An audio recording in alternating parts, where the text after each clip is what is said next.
Bonjour à tous, merci Riyad, merci Alfred bien sûr. Donc par rapport, pour revenir brièvement par rapport aux deux premiers séminaires webinaires étaient essentiellement consacrés à la gestion de crise, donc la gestion d'urgence, et le prochain qui va être le 29, donc je vous encourage tous à venir le 29 pour cette grande journée de conférence French Founders qui va être sur les méthodes de management et donc les leçons apprises pendant la crise, c'est un sujet qui me tient très à cœur, donc je vais faire au mieux pour vous aider là-dessus. Je voulais absolument faire une transgression, car Alfred et moi, on a beaucoup échangé les dernières semaines et on a beaucoup parlé à nos startups. Et il y a un sujet qui est rentré, qui est venu sur la table de manière récurrente, c'est le sujet des cultures, et notamment pour les sociétés qui ont une présence à l'international. Donc, brièvement, je voulais absolument aborder ce sujet et l'expérience d'Alfred, vous allez voir, est très intéressante. Brièvement, je me permets de te présenter Alfred. Donc, Alfred est le managing partner de la plateforme de capital risque franco-américaine particulièrement disruptive qu'il a fondée avec Artemis. C'est Red River West. Donc, Red River West est un fonds qui accompagne une dizaine d'entreprises de la French Tech pour accélérer leur développement commercial aux États-Unis et les aider à passer d'une position de leader local à celle de leader mondial. Donc, on est dans des sujets d'internationalisation. Cette plateforme cible principalement des entreprises innovantes du secteur de la tech, dont les produits et les services ont fait leurs preuves auprès des clients européens. Red River, en moyenne, investit entre 5 et 30 millions de dollars par société. Donc, c'est des sociétés qui sont plus en position série A, série B. En 25 ans, Alfred a fondé et développé 3 sociétés d'une valeur cumulée à près de 250 millions de dollars, notamment Reduc Micro, Best of Media, puis Perch, qui est l'un des 50 premiers groupes Internet mondial avec 50 millions de users. Donc, il a une très, très bonne expérience. C'est 100 millions plus au moment. Après, ça a été dispatché. Il y a une partie qui a été vendue qui reste, mais on a dépassé les 100 millions de visiteurs uniques, et ce qui nous mettait dans les 50 premiers groupes Internet mondiaux en termes de trafic. Sociétés. Et donc, Alfred, maintenant, valorise son expérience d'entrepreneur. Il est advisor dans les boards de plusieurs sociétés. Alors, pour commencer brièvement, moi, avant de parler de ton expérience, pour situer, reprendre le concept, on est tous les deux des anciens entrepreneurs devenus investisseurs, toi via la plateforme et le fonds Red River West, donc pour des sociétés beaucoup plus matures, je dirais, et donc en besoin de financement plus en série B, moi plus en early stage. On a une très forte expérience en Europe, aux États-Unis, donc connaissance des deux cultures. Moi, j'ai plus une expérience en Asie. Donc, on voulait mettre tout ça ensemble pour essayer d'approcher ces différences de culture dans la gestion de crise. Mais avant de rentrer dans le vif du sujet, est-ce que tu peux nous parler globalement déjà de ton expérience entrepreneur, notamment via des crises que tu as dû gérer les dernières années? Ouais, merci encore une fois French Founders pour tous ces webinaires d'une grande qualité. Malheureusement, je ne peux pas tous les suivre, mais j'en suis quelques-uns et voilà. Et merci de m'y inviter. Je suis ravi de partager un peu cette expérience. En effet, alors le sujet aujourd'hui, c'est évidemment lié à la crise. Donc, tu l'as très bien dit, Jean-Pierre. J'ai fondé plusieurs boîtes qui ont eu au final qui ont été de très belles histoires, mais on est passé par des crises violentes et rudes. Et j'ai fait notamment, je me suis pris celle de 2001-2002, puis celle de 2008-2009. Donc, c'est pas une surprise. Pour tous ceux qui ont vécu ça, on s'attendait à ce qu'on finisse par en connaître une à nouveau. On n'imaginait pas venir comme celle-ci. On n'imaginait pas un virus, mais d'ailleurs, ça nous permettra d'y revenir. En attendant, si je devais juste très pragmatiquement reprendre, ça permettra d'alimenter la suite de la discussion, quelques éléments des deux crises que j'ai traversées avant en tant qu'entrepreneur. Sur la première, c'était ma deuxième boîte. J'ai fondé une deuxième boîte, j'avais vendu la première en 99, j'ai fondé la deuxième en 2000. Donc le timing, autant la première timing était extra, le timing de la deuxième était un peu plus compliqué, et je me suis pris vraiment très violemment la 2001-2002 et et dans mes souvenirs, et ça va alimenter quelques discussions là, mais j'ai dû, à un moment, on était vraiment au bord du dépôt de bilan, et j'ai dû passer par une réduction de salaire en France, ce qui n'est pas courant, de toute la boîte. Donc, ça a été extrêmement compliqué, c'est un souvenir violent, difficile, parce que pas du tout dans la culture. Mais ça a fini par passer parce qu'il n'y avait pas le choix. Voilà.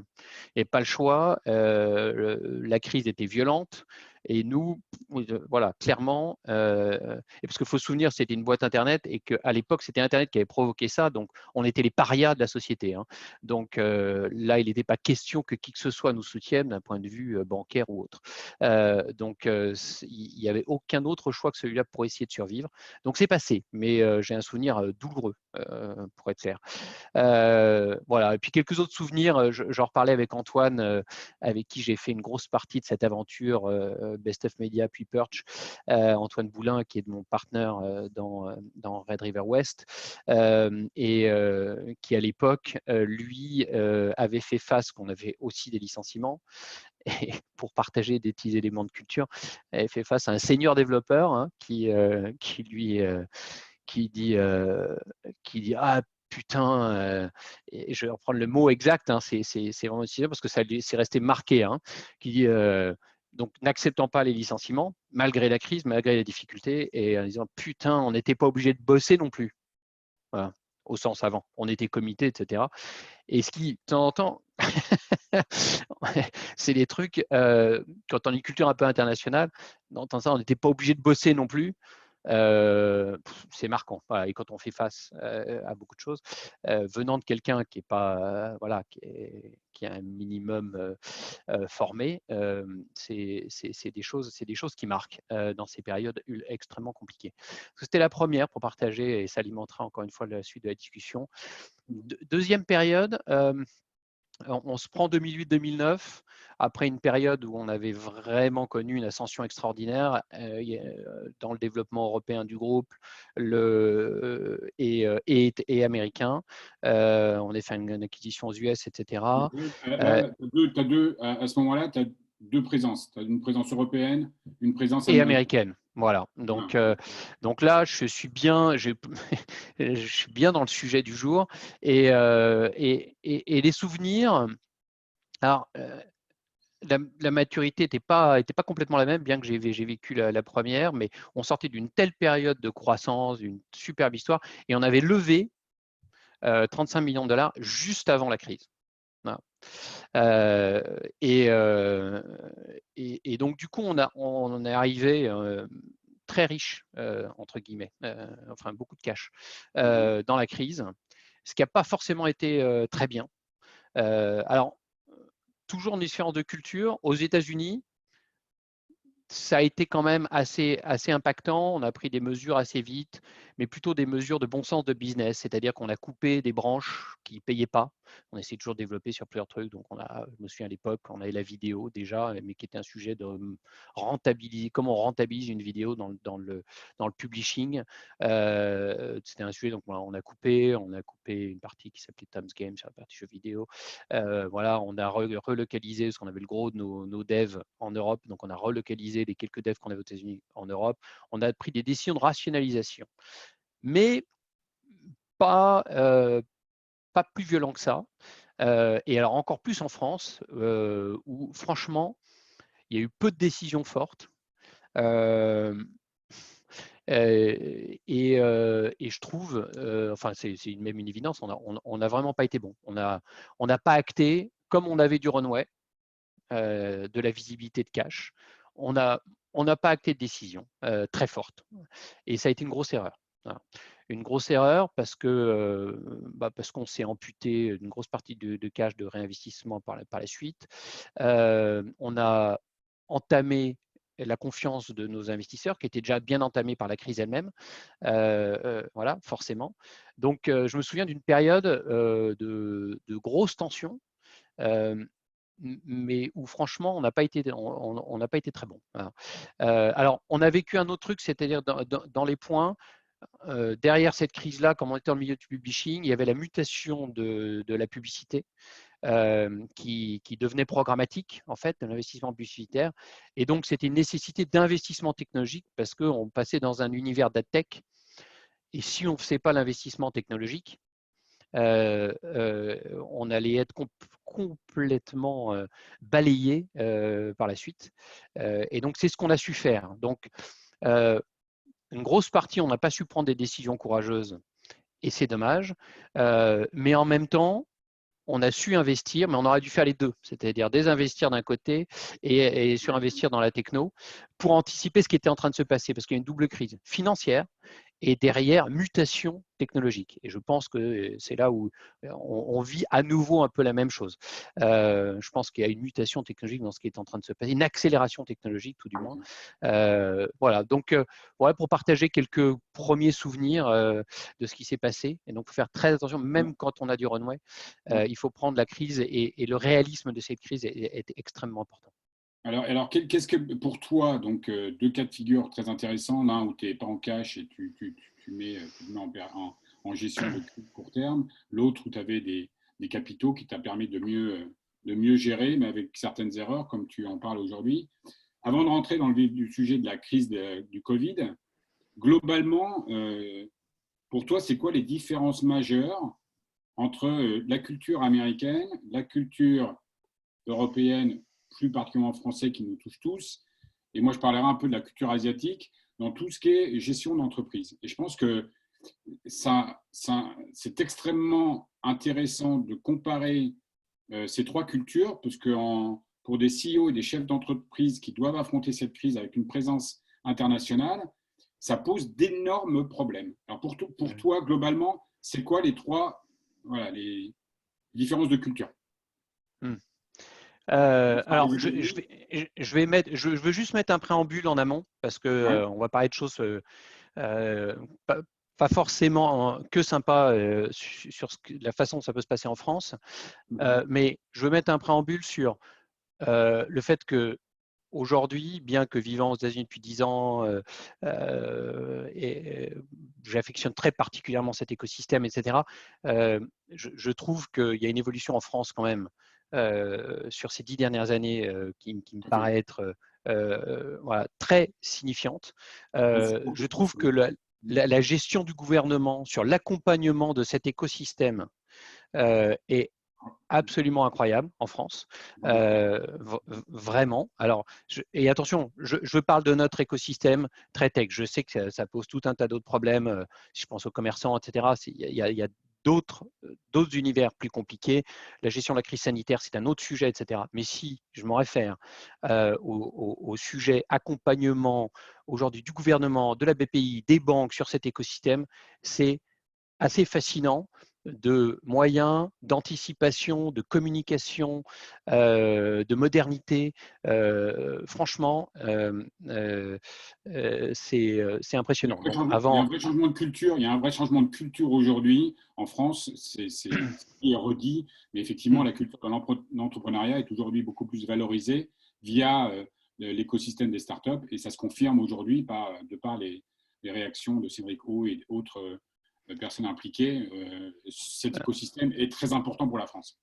Et de beaucoup d'entrepreneurs, voilà, et des mentalités en général. Donc voilà, c'est juste le préambule parce qu'après, on va dire des trucs où il y a encore beaucoup de progrès à faire.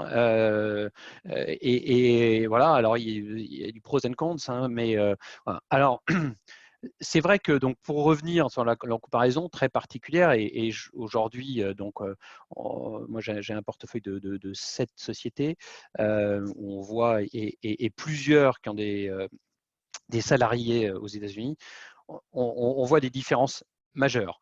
Donc le point, c'est que en France, ce qui est généralisé, c'est le chômage partiel, donc qui est une formidable mesure à bien des égards, très bien.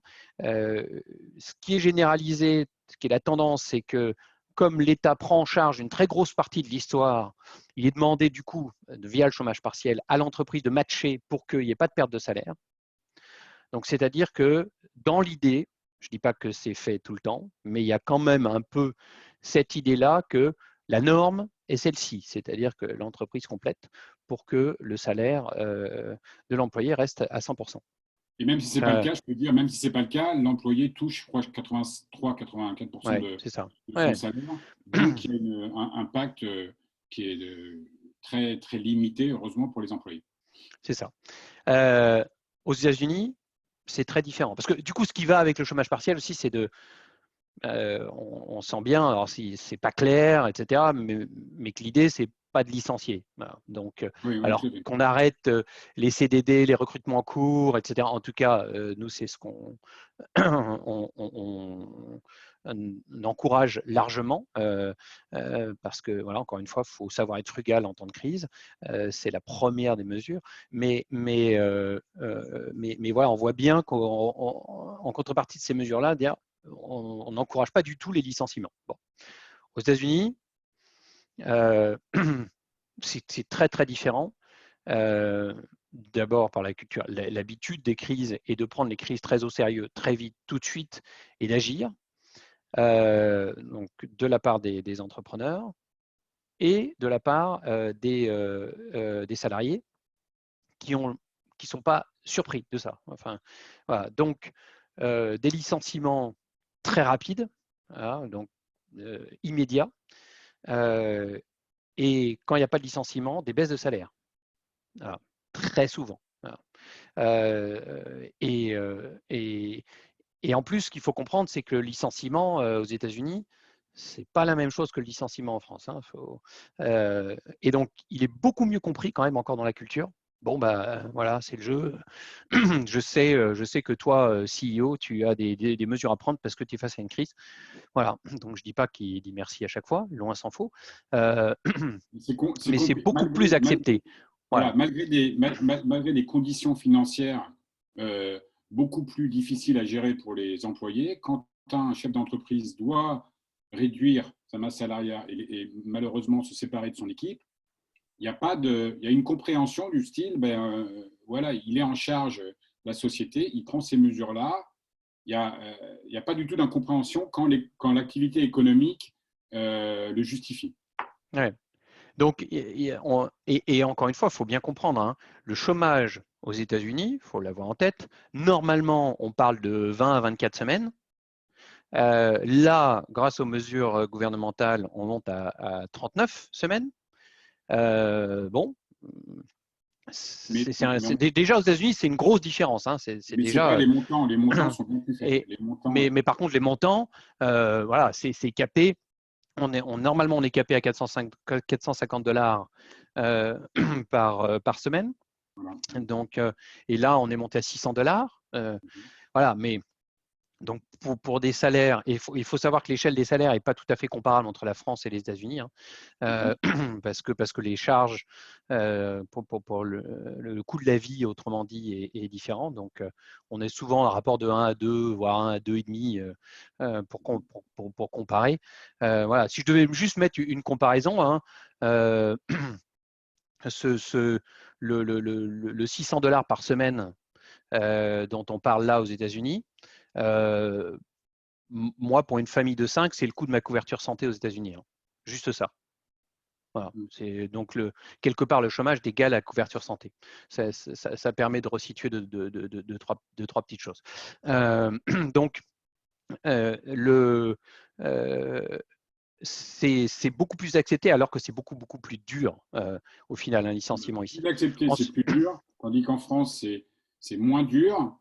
Et quelque part, enfin, à tous les entrepreneurs avec qui on a parlé, c'est moins accepté, parce que bien évidemment, on dit, mais attends, pourquoi réduire, pourquoi couper alors que le gouvernement, normalement, va assurer et va nous permettre en fait d'être payés de manière équivalente. Donc, pourquoi réduire les coûts et pourquoi réduire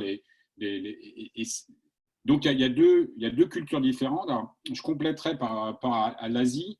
Je pense que l'Asie se rapproche beaucoup plus des États-Unis, où tu as quand même. Bon, l'Asie, bien évidemment, c'est un territoire extrêmement grand, donc je ne vais pas parler pour tous les. Mais la Chine, à l'époque, il y a quand même. On est plus proche des États-Unis, une compréhension des décisions à prendre pour les chefs d'entreprise. Après, on ne rentre pas dans les sujets de communication, de respect. On est tous d'accord là-dessus que, quelles que soient les mesures qui doivent être prises, elles doivent se faire dans le respect des employés. Mais malheureusement, quand il s'agit d'une question de survie, voilà, les latitudes sont différentes. Là, on est en mode survie. Aux États-Unis, en Europe, par exemple en France et en Chine, clairement, le chef d'entreprise a plus de flexibilité financière, moyen d'agir aux États-Unis et en Chine, avec une certaine compréhension des employés. En France, il y a une intervention immédiate du gouvernement, et avec sans doute des gens, des employés qui se disent c'est bon, on est protégé, parce que de toute façon, même si on est dans le mode start-up, qui a dû recruter peut-être énormément pour des levées de fonds ou des choses comme ça, il y a le gouvernement qui est derrière, donc globalement, il n'y a pas à y avoir de licenciement. Et s'il y a licenciement, il y a quand même problématique. Donc, ces trois cultures un peu différentes qui doivent être gérées. Donc ça, c'est un peu la… C'est compliqué, c'est-à-dire… Parce qu'on peut aller sur un autre point, c'est ceux qui restent, donc on parlait de baisse de salaire. Je l'ai pratiqué une fois parce que j'avais absolument pas le choix et c'était extrêmement difficile. Aux États-Unis, c'est la norme. C'est-à-dire que c'est accepté complètement. On dit, ah bon, alors ok. Alors il y a soit baisse de salaire, soit variabilisation du salaire pour les équipes sales, bien sûr, ou proches de la partie sales. Variabilisation extrême. Voilà. Bon, alors il y a un deal qui va avec. C'est-à-dire que si on fait le chiffre, en général, l'intéressement est supérieur. Donc, mais tout le monde s'assoit autour de la table et deal. C'est un deal. Et je vais même un peu plus loin, c'est-à-dire que les employés américains screenent leur CEO au travers de ça, de leur réaction dans la crise. Ils seraient inquiets de voir un CEO, parce que les employés voient quand il y a une chute d'activité drastique, s'ils voient un CEO qui gère rien, qui ne fait rien, clairement, ils vont avoir un jugement de l'entrepreneur voilà, ils vont vraiment être assurés quand ils voient un CEO qui prend des mesures, qui est apte à prendre des mesures, parce qu'ils partent du principe que ça fait marrer personne de faire des licenciements et des baisses de salaire. Il y a régulièrement, je ne dis pas que c'est dans tous les cas, soyons pas, faut pas déconner non plus, mais régulièrement, il y a là j'ai encore vu récemment sur quelques cas particuliers, des merci infiniment. Voilà. Autrement dit, merci de me garder. Merci de me donner ma chance. Parce que ce qu'il faut comprendre, c'est que quand il y a une baisse de salaire, quand il y a salaire, il y a couverture santé. Ne serait-ce que ça. C'est un truc qui nous échappe en France. Mais qui dit salaire dit couverture santé. Donc ça change tout. Sinon, le chômage a du mal à couvrir. Je disais une connerie tout à l'heure. J'ai été un peu loin quand je ramenais au coût de ma couverture santé. C'était un peu exagéré, un rapport de 1 à 4. Mais peu importe, c'est quand même très significatif. Donc, juste ça change tout. Et surtout, dans une crise pandémique comme celle qu'on traverse, ça crée une énorme différence. J'ai bien aimé ce que tu disais, on en parlait l'autre jour, tu disais aux États-Unis, globalement, quand la société a une baisse significative de son chiffre d'affaires, à partir du moment où c'est communiqué clairement, les employés comprennent que le CEO doit prendre des décisions. Donc on ne parle pas de trésorerie. On ne parle pas de trésorerie. On parle de baisse de chiffre d'affaires. D'accord ? C'est-à-dire que c'est des mesures préventives pour la gestion de son compte de résultat, de ses performances financières, etc. C'est quelque chose qui est intégré à peu près à tous les niveaux de l'écosystème. Par contre, en France, on n'est plus quand même dans une logique où la baisse du chiffre d'affaires globalement, non, s'il y a de la trésorerie, non. Si vraiment il y a licenciement, et d'ailleurs on reviendra là-dessus, on a lu des articles et je pense qu'on est… aujourd'hui, les procédures de licenciement sont pratiquement impossibles à mettre en place en France, de par des administrations qui sont fermées, du télétravail, etc. Donc déjà, le processus ne peut pas se mettre en place. Mais c'est difficile, et en tout cas, il faut vraiment l'expliquer. S'il y a simplement une baisse de chiffre d'affaires, ce n'est pas très bien compris. Par contre, s'il y a peut-être vraiment un gros problème de trésorerie, là, ça peut mieux passer. Ça peut être compris. Mais Ça peut être compris. Ça peut être compris, mais ça a il faut dû pas. beaucoup évoluer, hein. Moi, on parle d'il y a 2001, pas loin de Ouais. 20 ans. Justement, il y a, Je il y a pense que plusieurs ça méthodes comme a ça. sans doute pas mal évolué. C'est ce qu'on disait tout à l'heure. Je pense que les mentalités ont quand même grandement changé, spécifiquement dans cet écosystème startup, où je pense que beaucoup des employés ont quand même mûri dans cet écosystème. Néanmoins, ça reste, voilà, Non, mais néanmoins, il y a une il y a encore une frustration. différence culturelle qui est majeure. Et c'est Bien très sûr. difficile pour toucher à l'essence de ce qu'on est en train de dire. Moi, je vois des CEO qui ont du mal à se regarder dans la glace quand voilà, tu te retrouves aux États-Unis à devoir licencier un nombre significatif d'employés parce que tu n'as pas le choix, parce que c'est la norme et que c'est la bonne décision de gestion et que les aides qui viennent sont pas toujours lisibles, qu'elles sont pleines de contraintes, etc., dans l'écosystème startup, en particulier les systèmes de prêts mis en place aux États-Unis, etc. Donc, voilà, tu y passes et tu y passes rapidement. Tu fais des baisses de salaire, donc significatives. On parle de 20 jusqu'à 75%. Enfin, 75%, c'est de la variabilisation. C'est-à-dire Mm. qu'on on réduit de 75% le fixe et on variabilise beaucoup plus. Donc, procède à ça. Et en France, au même moment, qu'est-ce que tu fais? Donc, il y a le chômage partiel, mais avec la boîte, tu vas payer la différence. Tu vas payer cette différence pour que Alors, les salariés restent à 100%. Et voilà, ça, comment tu fais? Tu es un CEO, tu, tu fais face à la crise, donc on part vraiment du principe que ton activité est très fortement impactée. Et on en a parlé tu en as parlé à ton portfolio, j'en ai parlé récemment hier à plusieurs sociétés. C'est un vrai gros sujet, surtout dans les phases d'expansion à l'international où ça devient absolument critique de se développer à l'international. Comment tu gères en pouvant te regarder dans la glace? Ça reste, c'est ton équipe, ce sont tes employés, quelle que soit leur origine et leur culture, ils appartiennent à ta boîte, tu as un devoir d'équité quelque part. Comment tu gères des situations comme ça? c'est hyper compliqué et ça pose des vrais problèmes. Enfin, franchement, hein, En plus, il y a le légal pour les là-dessus. entrepreneurs, Si je peux pardon. me permettre, il y a le légal en plus là-dessus. C'est-à-dire qu'il Oui. y a le côté légal qui rend les choses dans un pays extrêmement fluide, possible, dans un autre pays qui rend les choses complètement Ouais. extrêmement compliquées. Donc, comment tu Bon, gères et quel conseil, toi ayant géré l'Europe, des crises en Europe, des crises aux États-Unis, quel conseil tu donnes à tes CEO pour affronter une crise comme ça ouais, et des cultures comme enfin, ça? c'est extrêmement compliqué à vivre personnellement, parce qu'il faut bien Oui. voir, un entrepreneur, c'est un individu hein, avec voilà, qui doit prendre des décisions compliquées et qui vit ce genre de choses. Quand on est entrepreneur, voilà, on sait qu'on n'est rien si ce n'est un animateur d'équipe et que la valeur de la boîte, elle réside dans tes équipes. Donc, Excellent. si tu veux, c'est terrible. Voilà. Mm. Maintenant, deux choses. Un, c'est pas toi, justement, en tant qu'entrepreneur, dans un moment où tu dois gérer ta boîte, la survie de ta boîte, euh, c'est pas toi qui va changer les règles Changer les cultures. et changer les cultures de pays. C'est pas vrai, ça n'arrivera pas et c'est pas la peine d'aller de se rendre dingue avec ça. Voilà. Donc, si tu veux, c'est très dur, mais il faut l'accepter. C'est le premier des points. Parce que l'enjeu, c'est la survie de la boîte de pouvoir conserver le maximum d'employés et de demain repartir et grandir. Donc, et réembaucher. L'enjeu, c'est celui-là. Faut pas mélanger. Il ne faut pas partir Mm. dans un débat politique. Tout à fait. C'est useless, malheureusement. Donc, pragmatisme, d'abord. Voilà. Ensuite, ça touche à un deuxième sujet qui est une notion de culture d'entreprise.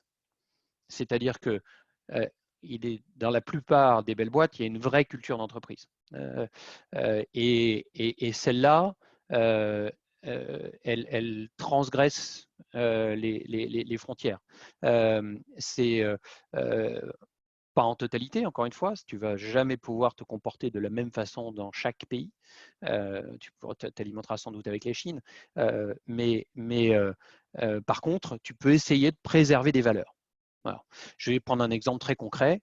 Une de nos boîtes, alors qu'elle n'y était pas obligée du tout, sur tous les employés qu'elle allait licencier sur le territoire américain, non seulement elle s'est mise au taquet des severance légales, parce que ce n'est pas une obligation non plus, hein, il y a une partie de négociation, donc il y a des guidelines, donc elle s'est mise plutôt sur le haut du palier, bon, première chose, pour essayer d'être respectful.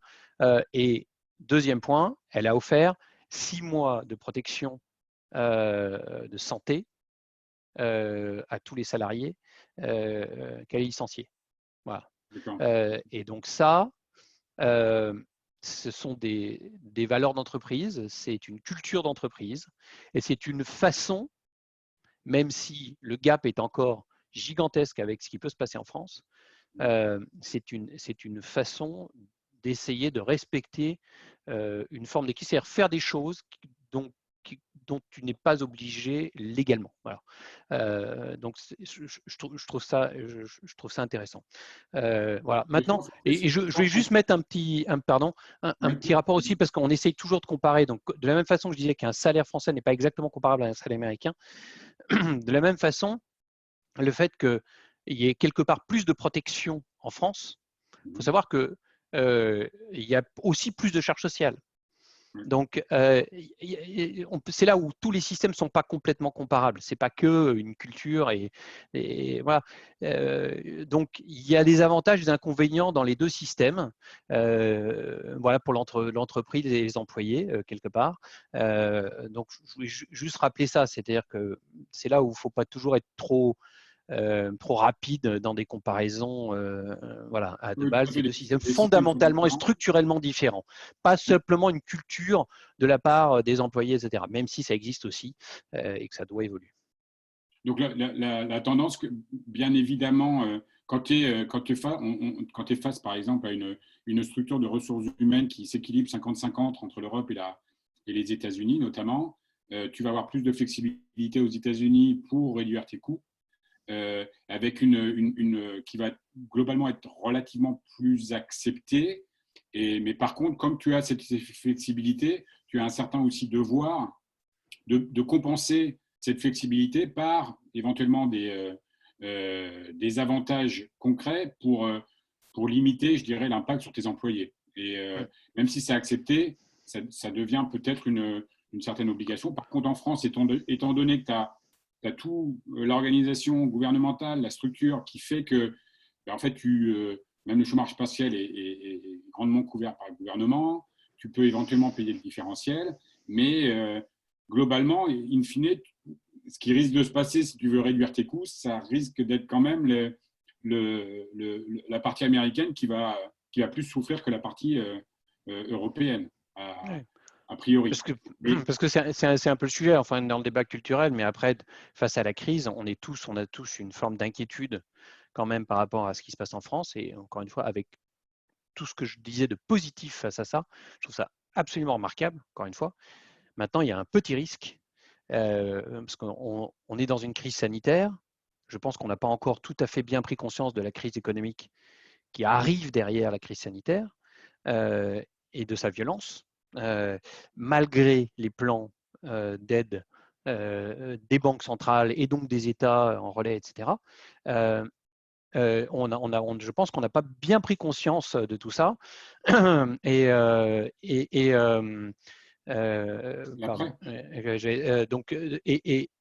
en fait, les boîtes, c'est bien d'avoir le chômage partiel, mais de temps en temps, ce que je veux dire, c'est que la crise économique va peut-être être longue, que le chômage partiel ne va durer qu'un temps, et que parfois, malheureusement, quand il y a des chutes d'activité durables, etc., on est obligé de passer par du licenciement. Donc, on peut juste se poser la question à quel point c'est pas reculer pour mieux sauter, c'est ce qui nous fait peur. Et quand on est entre ces deux cultures, on voit bien ces deux extrêmes. C'est sans doute un peu trop extrême aux États-Unis, et en France de chaque côté. Ça fait très peur parce qu'on atteint des chiffres de chômage stratosphériques aux États-Unis et ça pose des problèmes majeurs et sans doute des problèmes peut-être systémiques aux États-Unis. Donc ça, c'est sans doute dramatique. C'est ce qui peut emmener dans une crise beaucoup plus structurante parce que les États-Unis sont incapables de gérer ça malgré les aides et les plans d'aide colossaux qui ont été votés, alors qu'en France, on est peut-être en train de préserver un peu trop et on va peut-être se prendre une grosse porte. Voilà. Donc, c'est ça qui nous met tous dans des situations. Et quand on est entre les deux, quand on est cross-border, c'est encore plus… voilà, enfin, la position de l'entrepreneur est terrible face à ça, parce qu'il y a de la lucidité. Je dirais que la lucidité est accrue quand on a une présence de chaque côté de l'Atlantique. Voilà. Donc, il va y avoir un flip coin sur voilà, le risque en Europe, c'est notamment en France, c'est effectivement s'il y a un prolongement de la crise, clairement, une grosse partie de ces pertes vont être financées par l'État, ce qui n'est quand même pas trop le cas encore aujourd'hui aux États-Unis. Ce qu'il faut bien comprendre aux États-Unis, c'est que ce qui a été dégagé, notamment les subventions, le PPP, ce sont des prêts, ce sont c'est pas du cash pur et simple pour financer les sociétés. Mais c'est plus considéré, notamment, je pense, dans la tête des entrepreneurs et des employés, comme un plus éventuel qui va venir, mais ça rentre pratiquement pas dans la prise de décision. C'est plus, ouais. C'est cool, on va être compensé, on va avoir un salaire, tant mieux, si on est licencié, on va avoir une prime, le gouvernement va nous aider, parce qu'effectivement, c'est tellement dramatique qu'il a nécessité d'agir. Par contre, c'est pas, ça rentre même pas dans la prise de décision d'entrepreneur, parce que ça prend beaucoup de temps, c'est assez long, c'est des conditions qui sont assez draconiennes. Si vous ne respectez pas ces conditions, vous pouvez terminer en prison, parce qu'il y a des grosses… Suite à 2008, il y a eu des gros audits qui ont été faits sur les sociétés qui ont bénéficié d'aide et qui, in fine, n'ont pas respecté les règles. Il y a des entrepreneurs qui se sont trouvés en prison. Donc, il y a quand même des règles, c'est beaucoup plus structurant, beaucoup plus dangereux, et ça ne rentre pas dans la prise de décision de l'entrepreneur. Tandis qu'en France, effectivement, c'est intégré tout de suite. Alors, c'est quoi honnêtement, et c'est ce qui fait peur, c'est ce dont tu parles, et c'est vrai que c'est des sujets assez difficiles à aborder, mais in fine, tu as effectivement 16 millions d'unemployed en l'espace de 3 semaines aux États-Unis. Donc, il y a un pic énorme et on espère un retour de ce pic aussi radical dans la sortie. En France, il y a quand même 8,7 millions, ça a été annoncé ce matin, de chômage partiel. 8,7 millions, c'est juste colossal en France. La masse salariale, c'est juste le nombre c'est juste énorme. Ça, si ça dure, c'est le gouvernement qui va payer une grande partie. Et culturellement, quand tu es dans des sociétés justement où tu as besoin extrêmement d'agilité, comment ça va? Parce que ce qu'on veut en France, notamment dans les techs, c'est qu'on veut construire des boîtes internationales. On veut pas, c'est même pas envisageable que ça soit des grosses boîtes si elles restent que françaises, malheureusement. Donc elles doivent s'internationaliser. Donc ce côté-là, très protecteur, qui est très très noble, cet écosystème qui soutient aussi bien les employés que… Comment il va évoluer et comment il va réussir à s'internationaliser dans un contexte où, globalement, à l'extérieur de l'Europe, de la France, ce n'est pas du tout comme ça. Et ça,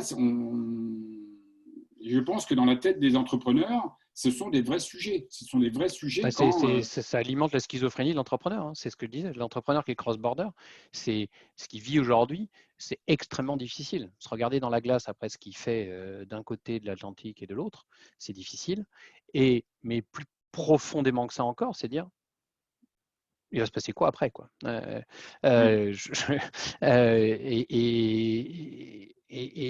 Voilà, comment, si toutefois la crise devient très durable, que le chômage partiel s'arrête, à quel point je vais pouvoir licencier, etc. Et reviennent ces sujets extrêmement structurants où on a quand même, à nouveau, il faut le dire, gagné considérablement en souplesse du Code du travail récemment.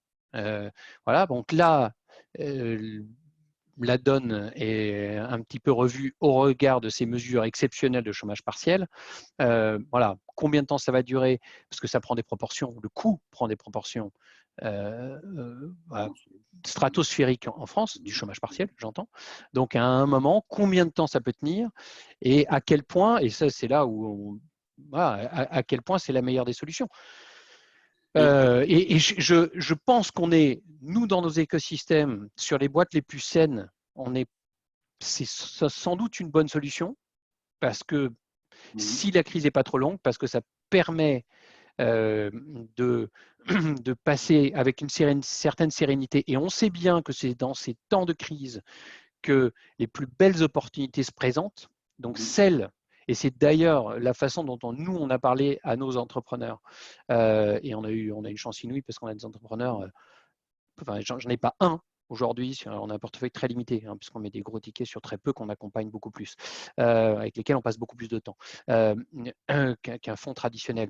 Mais on a 7 sur 7 entrepreneurs qui ont une pleine conscience, avec qui on a pu avoir. Alors, on a peut-être accéléré la prise de conscience voilà, très tôt, et on avait à le faire très, très, très, très tôt.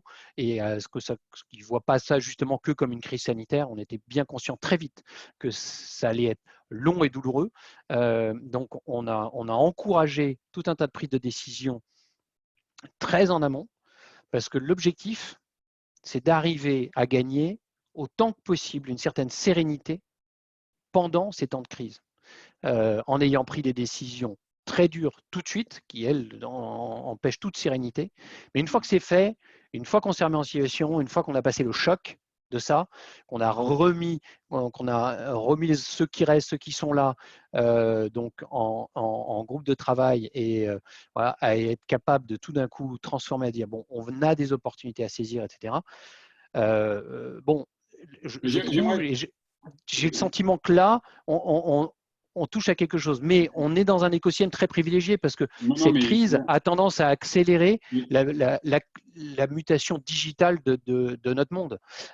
Donc, c'est un sujet que je voulais aborder parce qu'il ne nous reste plus beaucoup de temps. C'est aujourd'hui, culturellement, on n'a pas aussi parlé de la communication externe. C'est-à-dire qu'autant je pense qu'aux États-Unis, là, il y a une prise de conscience de l'énormité du drame qui est en train de se passer, aussi bien au niveau des entrepreneurs que des employés. Donc, il y a une prise de conscience, on sait. En France, aujourd'hui, on voit déjà émerger des sujets de l'après, la troisième révolution, essayer de voir différemment. Je pense qu'on est absolument tous d'accord qu'il y a un nouvel écosystème et une nouvelle prise de responsabilité qui doit être prise par les entrepreneurs, par les employés aussi, pour pouvoir apprendre de cette crise, notamment au niveau de tout ce qui est RSE, tout ce qui est environnement, tout ce qui est respect des gens, le local. Il y a énormément de choses qui vont se transformer, mais comment, quand tu dois gérer cette crise en France, il y a un autre sujet qui est très important, c'est la communication externe. Parce que, et ça, c'est extrêmement tabou. On en parlait un peu ensemble, c'est-à-dire que les sociétés en France aujourd'hui, elles n'osent pas parler de… Ouais, de dire je suis dans la merde, quoi. Bottom line, je suis dans la merde. J'ai beau avoir des aides, etc. On ne le dit pas, mais il y a eu des gros e-cops comme Adidas qui s'est dit… Enfin, il y a eu des problèmes de communication dans cette gestion de crise. Et tout le monde est revenu un peu dessus. Il y a eu des catastrophes comme Bird qui a licencié 40 personnes en Zoom, des situations absolument abominables. Mais en France, on n'aborde pas encore ce sujet dramatique et qui est encore tabou de la crise. Ce que tu illustres sur Zoom, Bird, etc., c'est justement ce pragmatisme à l'américaine qui débarque en France et dire bon, bah voilà, les gars, il n'y a pas le choix, c'est boum, boum, boum, c'est comme ça. Ça ne marche pas. Et ce qui est une déflagration. On ne fonctionne pas comme ça. Donc, c'est vrai que d'une façon générale, les entrepreneurs américains ont beaucoup de mal à comprendre cet écosystème. De la même façon, les entrepreneurs français et européens ont beaucoup de mal à comprendre la culture américaine. Le gap culturel on le sait beaucoup, mais je pense qu'on ne le dit jamais assez, il est absolument abyssal, et des deux côtés. Donc voilà, et oui, c'est certain, et ça fait partie des choses, j'espère, qu'ils vont pouvoir évoluer, c'est de pouvoir être capable de dire plus les choses en France et d'avoir un certain pragmatisme, de dire voilà, attendez les gars, bah ouais, c'est la merde. Alors l'avantage, c'est qu'on est dans une crise, c'est un virus. C'est une crise sanitaire avant d'être économique, donc il y a un peu moins de honte à parler des problèmes. C'est ce vilain virus dont personne n'est responsable quelque part. Alors qu'avant, on pouvait toujours dire, en 2001, on dit ah, c'est les vilains start-upers qui racontaient des bullshit et machin. En 2008, c'est les vilains financiers qui ont hyper leveragé voilà, un certain pan du truc. Donc, là, il y avait y a pas vraiment là, voilà. Donc, ça aide à un certain. Bah, putain, ça, je ne pouvais pas le prévoir. Vous êtes gentil, mais ça je pouvais projette un peu la prévoir tout, mais pas responsabilité. ça. Voilà. Donc, ça désinhibe un peu. Et j'espère que ça permettra ces petites évolutions de continuer un petit peu à faire évoluer les choses. Voilà. J'espère. Juste un point, parce que tu revenais, et je pense que c'est quand même important, parce on entend beaucoup de choses sur l'après. Je pense qu'il est hyper important d'en dire 3 mots. Parce qu'il faut le segmenter un peu. Il y a une responsabilité à venir. En France, on a tous vu le TED Talk de Bill Gates en 2015, qui était non seulement lucide et très pragmatique suite à la crise de l'Ebola, etc., mais qui proposait une solution. Voilà, et parce que le risque pandémique, il est avéré et on se prend le coronavirus qui est extrêmement peu létal, mais ça peut être 10 fois pire, 100 fois pire demain. Donc, j'espère qu'il va y avoir une coordination internationale là-dessus et d'avoir la mise en place de cette task force dont parlait Bill Gates en 2015, voilà, qui n'a pas un coût exorbitant en plus et qui très factuellement peut permettre de circonscrire ces virus à la base, même quand les autorités veulent les cacher, etc. C'est jouable. Donc, ça, voilà. Et quand on prend le coût au regard du coût juste des dépenses militaires mondiales, on parle de 1,7 trillion par an, dont 0,7 trillion juste aux US, on parle de rien du tout, de mettre en place cette task force. Donc ça, j'espère, mais il faudra jamais l'oublier et pousser. Donc, il y a ça. Le deuxième point, c'est la santé. Que la santé est un bien public. Voilà. Je pense que ça permet à tout le monde de se remettre ça en tête. Donc, il va falloir des gros changements à effectuer. Bien évidemment. Aux États-Unis, mais en France, il faut aussi l'accepter. Et donc, on a aussi tapé dans cette typologie de dépenses, à l'exemple des masques dont on est tous au courant aujourd'hui. Aujourd'hui, on peut tous faire les malins, on dirait la bande de cons sur les masques, etc. Je ne suis pas sûr que si moi j'avais été à devoir prendre les décisions, dire il faut couper, il faut équilibrer les budgets, etc. Bon, voilà, c'est facile. La critique est disait, l'arrêt est difficile. Mais maintenant, ça remet l'église au milieu du village sur le fait que la santé est un bien public de toutes parts. Et sans doute qu'il va falloir tous être prêts à payer pour ça, parce que ce n'est pas seulement l'État qui paiera, parce que l'État est déjà déficitaire. Donc à un moment, il faudra le payer, ça.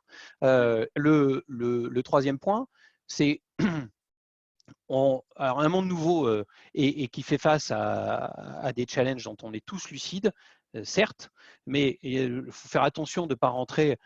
On reste dans un monde économiquement ultra leveragé qui va ressortir de cette crise encore plus leveragé. Donc le niveau de la dette à tous les échelons d'économie, ménages, entreprises, État, banque centrale, voilà, donc on est tous conscients, à un moment, va falloir le payer, quoi. Et donc remettre la valeur travail au centre du jeu. Voilà. Donc de ne pas se dire tiens, la valeur travail c'est la seule façon de délivrer tout ça. Hein. Donc il va falloir être lucide.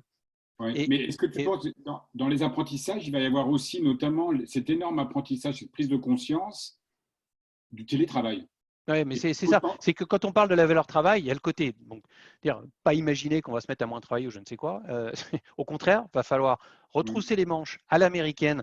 Maintenant, putain, on a creusé le bordel, le déficit là, va falloir s'y coller.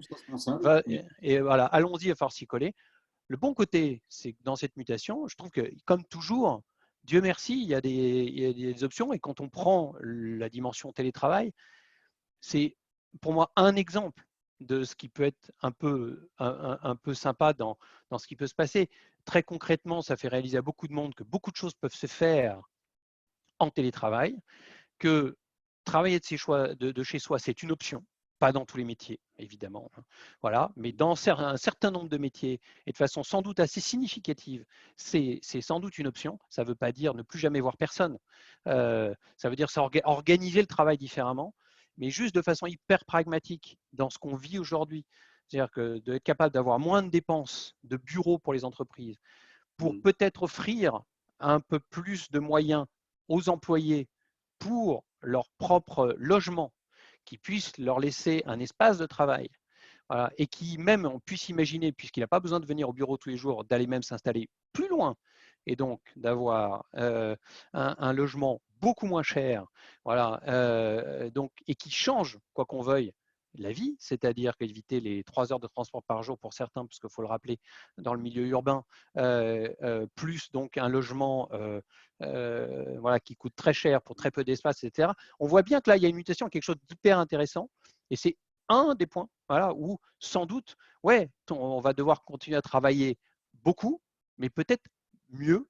Et je trouve que c'est une très bonne façon de l'illustrer. Voilà. En tout cas, il y a un vrai reset qui doit être possible. Ça va être compliqué, justement par des cultures qui sont radicalement différentes. Moi, j'aimerais, avant de passer peut-être à des questions, et Riyad, pour ce sujet-là qui reste très compliqué pour les entrepreneurs qui ont une présence internationale, je pense qu'Alfred et moi, on est complètement d'accord que à ce niveau, à ce taille de société, c'est extrêmement important de développer une culture d'entreprise extrêmement forte.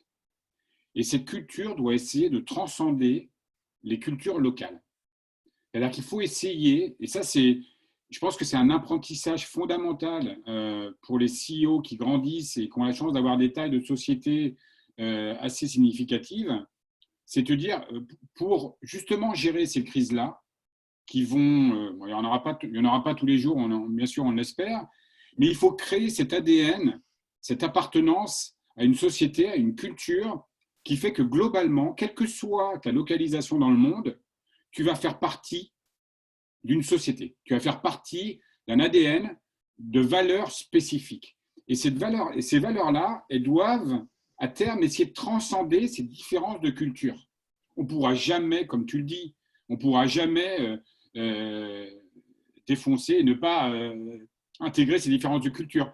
Mais il faut, c'est fondamental, dans le cadre de développement international, de véritablement créer ces valeurs, des valeurs fortes qui, le jour, moi, dans un monde idéal de société internationale, c'est le jour où il y a une crise comme ça, il y a des décisions très difficiles à prendre, ça serait quand même intéressant de voir une uniformité de prise de décision, où que tu sois à Singapour, à New York, ou à Paris, ou à Hambourg, ou à Londres, ou dans l'Amérique du Sud, tu puisses globalement communiquer à tout le monde, te regarder à un glace, j'ai pris les mêmes décisions et tout le monde m'a supporté, puisque tout le monde fait partie de cette culture d'entreprise que j'ai construite ces dernières années. Donc je pense que c'est ce que tu as dit avec tes entrepreneurs, parce qu'on a ce côté un peu entrepreneur, et ça, c'est absolument fondamental pour pouvoir gérer ces difficultés, ces cultures radicalement différentes qui sont légales et notamment aux ressources humaines. Donc, c'est un gros apprentissage là-dessus et je parlais hier aussi un entrepreneur qui me disait, on était 50 il y a quelques années, on était tous alignés, on était à fond. Là, maintenant, on est passé à plusieurs centaines de personnes avec plusieurs pays. On manque cette dynamique, cet alignement total des équipes. Et je pense que c'est fondamental, notamment dans ces zones à 50 personnes, où on passe à 100, 200, 300, 400 personnes, dès le niveau de 50 personnes, quelles sont nos valeurs? Comment je les communique? Les valeurs transgressent les frontières, toujours. Je vais prendre un exemple très pragmatique, mais qui est une illustration d'un succès colossal, qui est une de nos participations actuelles, qui est Brut, le média Brut. Quand on est en France, on est conscient du succès en France parce que c'est quasi incontournable, mais on ne sait pas assez que Brut est un succès mondial.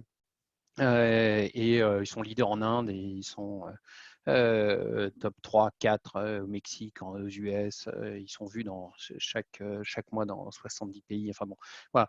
Mais au départ, c'était leur pari initial. C'est de dire on va traiter l'activité sous l'angle des valeurs des millennials. Voilà. On va adresser les millennials et les millennials ont des valeurs et qui sont supérieures à celles des frontières. Voilà. Et si on traite un sujet d'actualité français sous l'angle des valeurs de ces millennials, et ben ça va intéresser un millennials en Inde ou aux États-Unis. Et ça, aujourd'hui, c'est 100% démontré dans le cadre de Brut, et c'est hyper intéressant. Voilà, la couverture des Gilets jaunes, par exemple, de Brut, en France, a passionné des générations en dehors de France. Voilà, et pas seulement sous le côté, ils sont en train de se mettre sur la gueule et ça pète de partout. C'était justement un autre angle qui était assez intéressant. Voilà, juste pour illustrer ton point.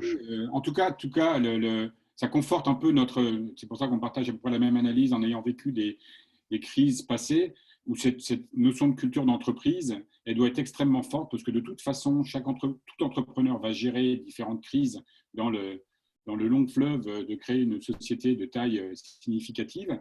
Et plus ces valeurs seront fortes, plus ça sera facile, plus ce noyau dur s'élargira et créera une sorte de task force qui vous permettra justement d'uniformiser ou d'harmoniser une culture globale qui sera capable de faire face à toutes les crises possibles. Riyad, as-tu des questions? Yes. Ouais, j'ai plusieurs petites questions pour vous. La première, c'est étant donné que cette crise frappe de plein fouet les États-Unis et la France, mais on va dire qu'aujourd'hui les États-Unis particulièrement avec le nombre de chômeurs, et que la venue, culturellement, les entrepreneurs français qui sont aux États-Unis souvent ont commencé sur un bureau, on va dire, parisien, excusez-moi les provinciaux de caricaturer là-dessus, mais une fois qu'ils arrivent aux États-Unis, ils importent leur culture d'entreprise, notamment avec quelques employés stratégiques qui étaient avec eux sur le bureau de Paris. Aujourd'hui, est-ce que vous n'avez pas peur que finalement ça devienne de plus en plus compliqué d'aller aux États-Unis, étant donné que les États-Unis vont donner en termes de visa beaucoup moins de visas et donner la priorité aux chômeurs? Donc en gros, si je résume, est-ce qu'on aura de moins en moins d'entrepreneurs français qui vont aller aux États-Unis?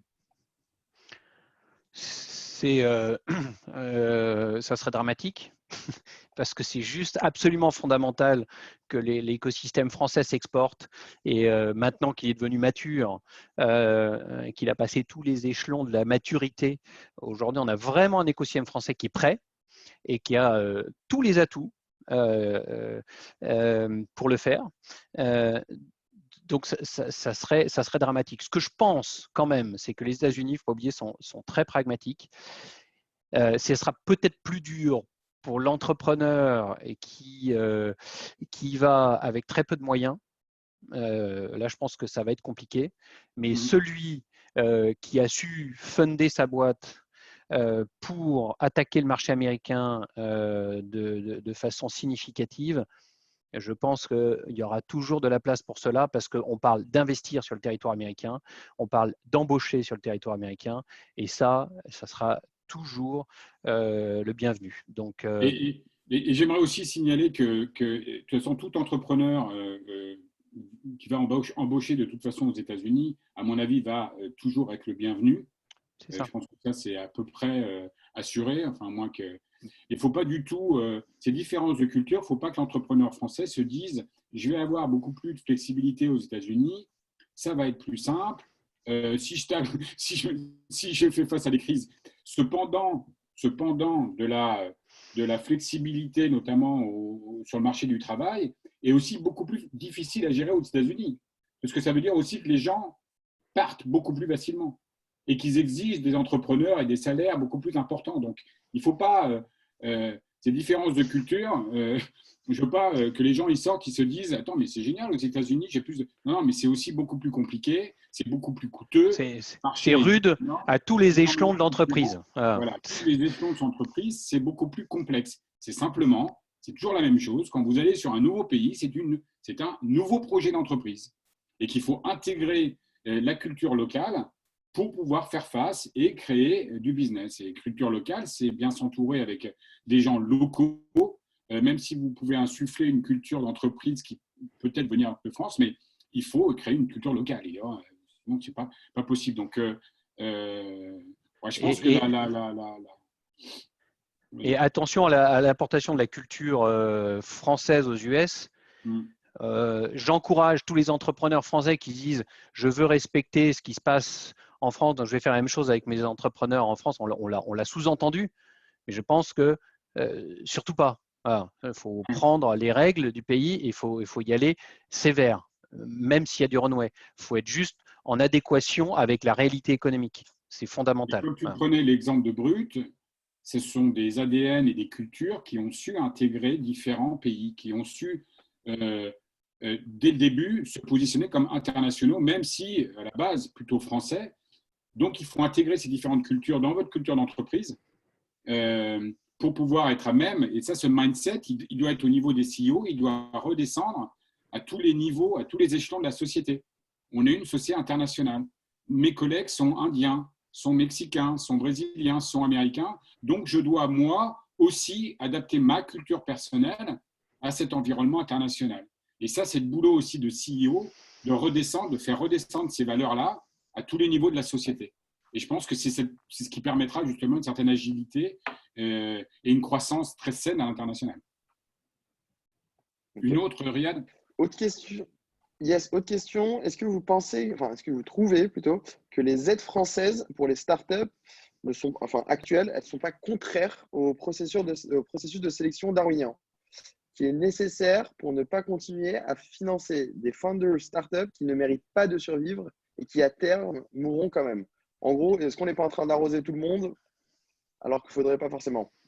C'est le risque. C'est le risque. Ouais. On en parlait avec Matt Turk aussi il y a 2 semaines et on en parlait avec Alfred. Le mindset, il y a cet écosystème français commençait à attirer énormément de fonds américains car on a beaucoup de talent en France.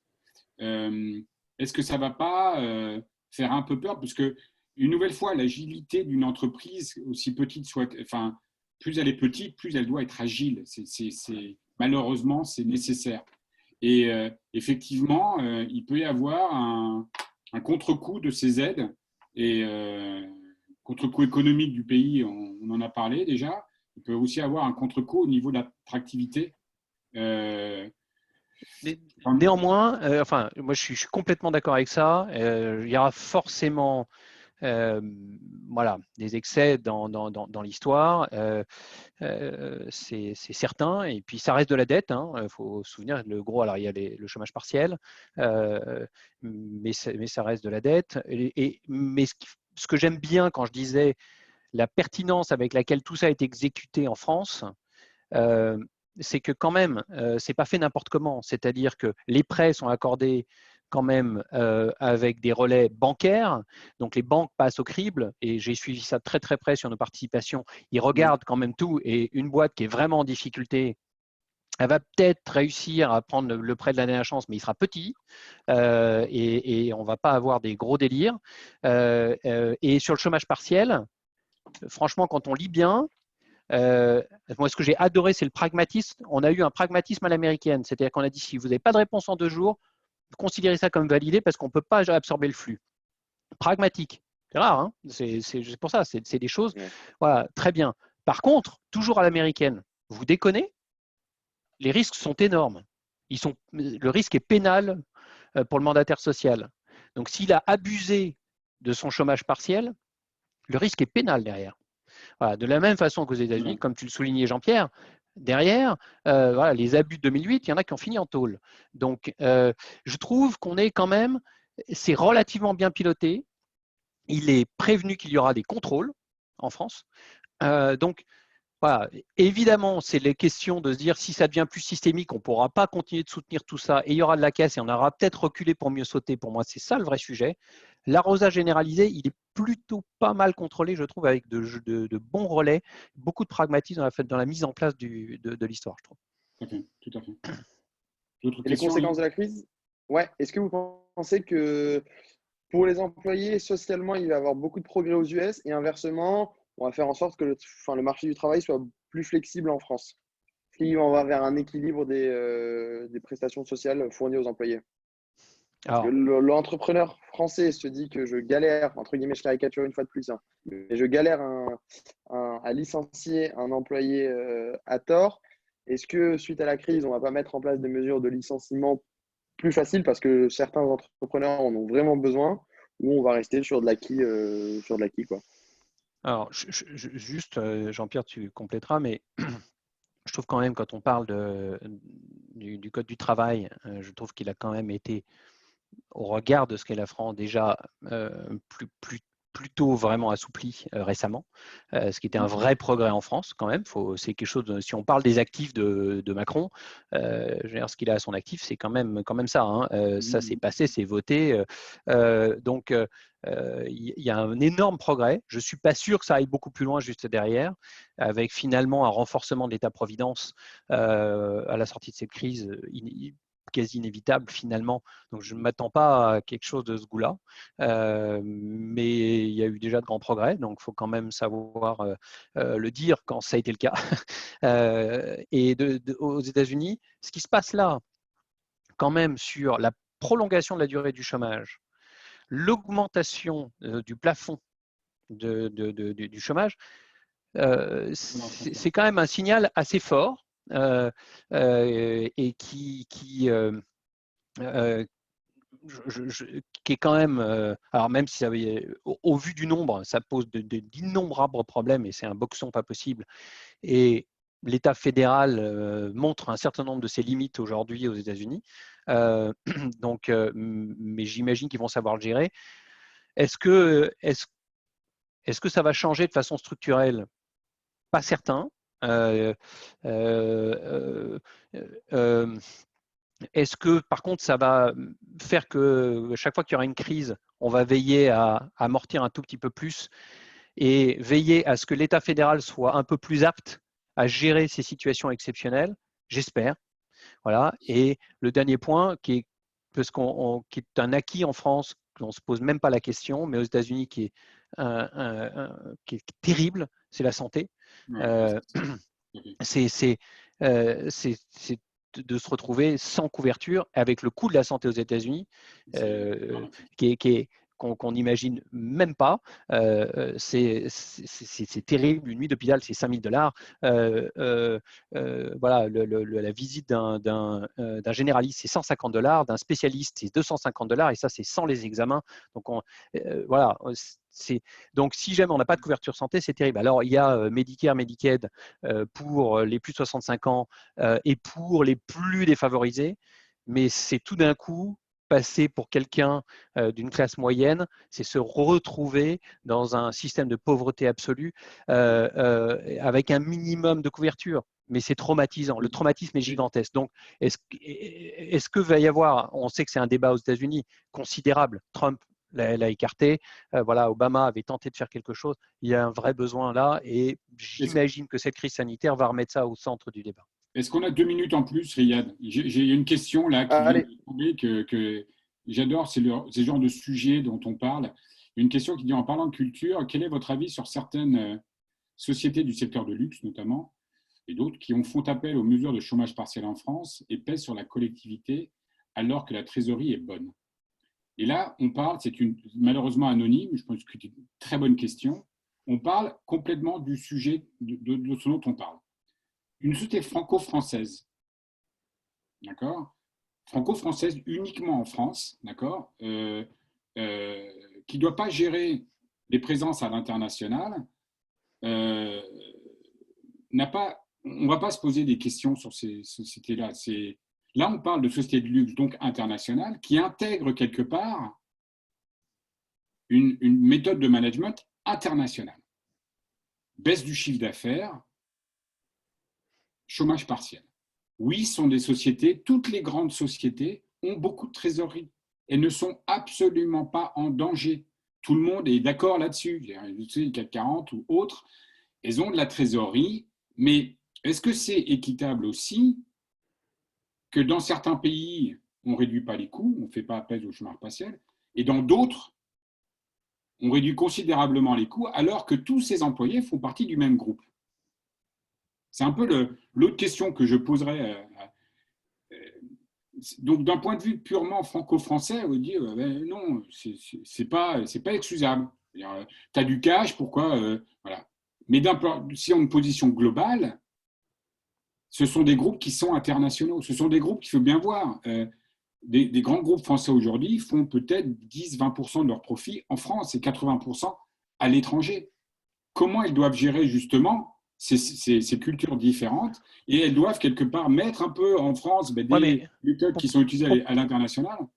Sinon, pour moi, tu as plusieurs sujets dans ce que tu dis. C'est que là, et si on revient à la question, le sujet, c'est licenciement, chômage partiel, aide de l'État. Enfin, je tape dans ma trésor, je tape dans mes ressources. Oublions l'État, oublions toute contrainte. Une entreprise, comme tu le disais très bien, voilà, baisse de l'activité. Une entreprise, elle est faite pour être rentable. Voilà. Donc ça, une entreprise, elle doit gagner de l'argent pour payer ses employés. Ça, c'est la norme. Voilà, faut remettre le truc.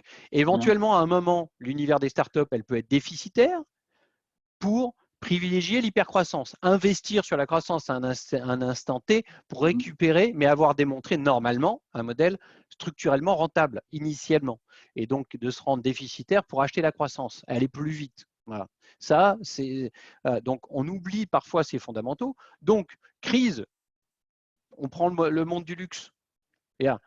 Les boutiques sont fermées. Le besoin Le online s'effondre. Non, mais tout, c'était 95% de perte d'activité. Donc, structurellement, instantanément déficitaire, massivement. Donc, certes, des boîtes initialement extrêmement rentables, donc avec des réserves de cash, pour ce que disait Jean-Pierre, mais qui tout d'un coup deviennent structurellement déficitaires. Donc, tu gères ton déficit pendant un instant T, tu ne tolères pas. Et surtout, quand tu ne connais pas la durée de cette crise. Tu as une crise sanitaire qui va générer une crise économique dont on n'a aucune idée de l'ampleur et de la durée. Et il est du devoir de l'entrepreneur d'envisager le pire. C'est ce qu'on a, nous, poussé à chacun de nos entrepreneurs. Vous devez envisager le pire. Donc, tu licencies si tu n'as aucune contrainte. En France, ce n'est pas la norme. On ne licencie pas. Donc, on privilégie d'autres solutions. Et encore plus dans cette crise, on dit, vous allez pouvoir, donc vous ne pouvez pas licencier, enfin, ce n'est pas exactement comme ça que ça se passe, mais quelque part, on préfère en France privilégier le chômage partiel au licenciement. Bon, très bien, et tout le monde, plutôt que de licencier, fait appel au chômage partiel. C'est ça le truc. Donc, après, c'est un choix de l'État. Est-ce que c'est le bon au final? Voilà, c'est là où on peut débattre. Il y a du pros and cons, des risques, etc. À un moment, il faut décider. Quoi qu'il arrive, ils ont pris une décision, ils l'assument, ils la mettent remarquablement bien en exécution. Bon, plutôt qu'un gloubi-boulga, un entre-deux, un truc, je ne sais quoi. Donc, je trouve que… Mais c'est des vrais sujets. En France, on va poser, est-ce que tu as le droit de faire du chômage partiel si tu as de la trésor? C'est des vrais sujets. Est-ce que tu as le droit de faire du chômage partiel après toucher des dividendes? Les dividendes, c'est des sujets pour moi, la réponse est oui, si tu ne peux pas licencier. Voilà. Et comme on voit que le licenciement aujourd'hui n'est pas quelque chose de favorisé, tu fais chômage partiel si tu as la trésorerie. Et donc, c'est là parce où que tu ne laisses pas les gens à rien faire. Enfin, ce n'est pas une entreprise. Ce n'est pas possible. Voilà. Donc, pour moi, c'est quand même assez simple. Qu'il y ait des excès, après, il y aura des excès, évidemment qu'il y aura des excès. Il y en a qui vont retirer parti du truc, etc. C'est toujours comme ça. Encore une fois, là aussi, c'est quand même très, très bien géré dans le détail, avec des vraies menaces, etc. Donc, dans l'ensemble, justement, c'est pas fait n'importe comment. Donc, c'est quand même pas mal, on peut être fier de ça. En tout cas, ça conforte. C'est pour ça que ce problème de culture, pour moi, c'est assez passionnant, parce que ça conforte ces différences culturelles, même si il y a tout l'écosystème qui est en train de se développer en France, qui est en train de devenir très mature, entrepreneurial, prise de risque. On parle de gens qui prennent des risques personnels. Il y a aussi des financiers derrière qui supportent, mais il y a des prises de risques, et donc ça crée de l'emploi. Là, on est en crise. Le gouvernement revient pour considérablement aider, alors que dans d'autres parties du monde, débrouille-toi. Fais ce que tu as à faire, tu as une flexibilité, prépare-toi pour rebondir. Mais donc là, c'est deux cultures différentes. Je pense qu'il faut trouver ce juste milieu. Et une nouvelle fois, je renforce, je pense qu'on va devoir arrêter, la nécessité d'internationaliser le mindset des chefs d'entreprise. Parce que s'ils veulent devenir grands, puissants et présents à l'international, ils doivent créer un ADN et des valeurs internationales. Il faut prendre un peu le meilleur de tous les pays, mettre ça ensemble pour essayer d'uniformiser une culture, quelle que soit l'origine des employés. Tout le monde va d'abord se sentir… Un minimum d'uniformisation, voilà, d'uniformisation autour de quelques valeurs. Membre d'une société plutôt que d'une nationalité particulière. Et ça peut être très, très sain et créer une énergie absolument énorme. Jean-Pierre, Alfred, on a un petit peu débordé. On va devoir rendre l'antenne. Encore merci infiniment pour vos insights. Il y a beaucoup d'entrepreneurs qui vous remercient, qui sont par exemple Stéphanie, qui est entre Mexico et Munich, qui trouve que vos insights sont hyper intéressants. Merci à tous les participants French Founders d'être aussi nombreux à chaque webinaire. Et on vous donne rendez-vous dès le 29 avril prochain, où Jean-Pierre aura également l'occasion de nous donner un cours magistral sur ces techniques de management qu'il avait mis en place lors de sa précédente entreprise. Alfred, Jean-Pierre, encore merci beaucoup. Si vous voulez dire un mot de la fin, je vous laisse la parole. Sinon, on rend l'antenne. On a été bavard déjà. Donc, on a été bavard. Restons agiles et essayons de respecter de toute façon, quelle que soit la crise, d'être très respectueux de votre environnement et de vos équipes. Top.